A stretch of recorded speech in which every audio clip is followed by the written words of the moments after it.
रमेश अपनी माँ का लाडला बेटा था। चारों बहनों में इकलौता था। सब रमेश का बहुत ख्याल रखते थे।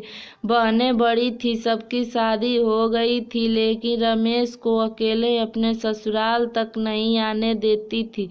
कहीं रास्ते में मेरे भाई को कुछ हो न जाए। नौकर चाकर सब लगे थे, रमेश को कहीं जाने नहीं देते थे। एक दिन रमेश के जीजा जी आए और बाइक की चाबी टेबल पर रखकर अंदर सासू माँ के पास बैठकर कुछ बातें करने लगे। तब तक रमेश बाइक उठाया और अपनी बहन के घर चला गया। वहाँ पहुँचा तो बहन मीना ने अपनी सास और ननद में कुछ बात बहस चल रही थी। यह देख रमेश अचंभित रह गया कि दीदी तो कभी बुराई नहीं करती अपनी सास और ननद का, फिर यह आज क्या देख रहा हूँ।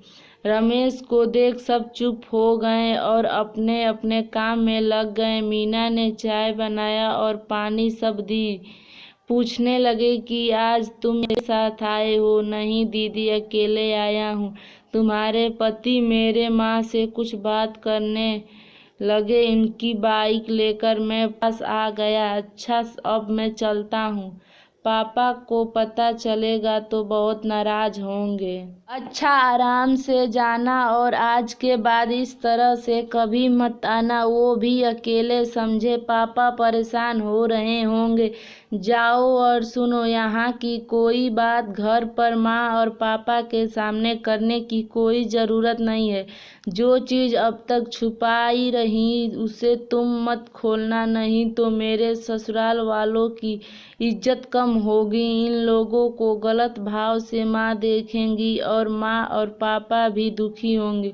यह मेरी किस्मत में जो लिखा था वही मिला। हम नहीं चाहते कि मेरे वजह से तुम लोग परेशान हो। रमेश अपने घर आया और चाबी टेबल पर रख दी। चुपचाप कमरे में चला गया। यहाँ चाबी की खोजबीन चल रही थी। बाहर से पापा चिल्लाते हुए अंदर प्रवेश किए। कहाँ गया था बिना बताए? इस तरह से कोई जाता है? हम सबकी जान निकल गई थी।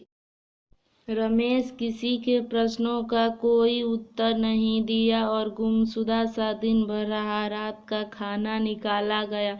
सब साथ में बैठे तो रमेश ने अचानक सामू काका को जाने के लिए बोला। सामू काका, आप खाना रख कर जाइए, हमें कुछ बात करनी है। फिर मौका मिला तो अपनी माँ और पापा से एक ही प्रश्न किया कि एक बात मेरे समझ में नहीं आती कि इतने सारे रिश्ते होते हैं, इनमें से केवल सास बहू ननद भाभी ही नाम होती हैं, क्योंकि इन्हीं के रिश्तों में खटास भरी होती है। माँ ने बोला, आज अचानक तुम ये कैसा सवाल किए जा रहे हो? किसी ने कुछ कहा या किसी के घर गए थे? वहाँ कुछ विशेष देखने को? तुम इधर उधर न घूमो, सीधी बात बताओ। फिर रमेश ने बोला, पापा, आप कभी अपनी बेटियों से पूछा कि बेटा तुम्हें कोई कष्ट तो नहीं है? पापा ने बोला, नहीं बेटा, इस प्रकार का कोई मौका ही नहीं आया।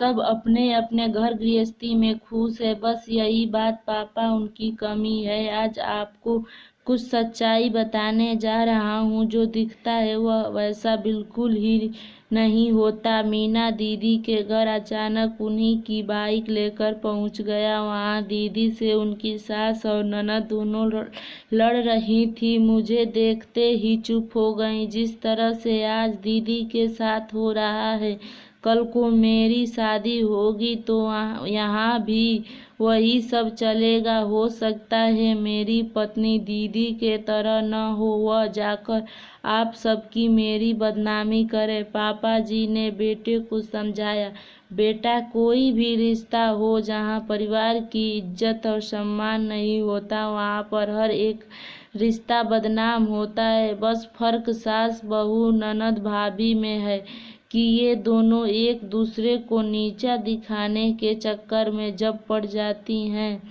तब यह रिश्ता बदनाम हो जाता है। और कई घरों में यही सास बहू ननद भाभी का रिश्ता दोस्त की मिसाल बनी है। हम सब उसके घर के मामले में न पड़ें तो बेहतर होगा। आज तक मीना ने जैसे संभाला है, मुझे पता है आगे भी बहुत ही बारीकी और प्यार से निभा लेगी। हमें अच्छा घर परिवार देखकर शादी कर दी, अब आगे उसकी किस्मत है। बेटा, जहाँ तक इन रिश्तों के बारे में मैं कुछ ज़्यादा नहीं कह पाऊँगा, लेकिन यह बहुत पुरानी प्रथा थी कि बहुओं को सताया जाता था।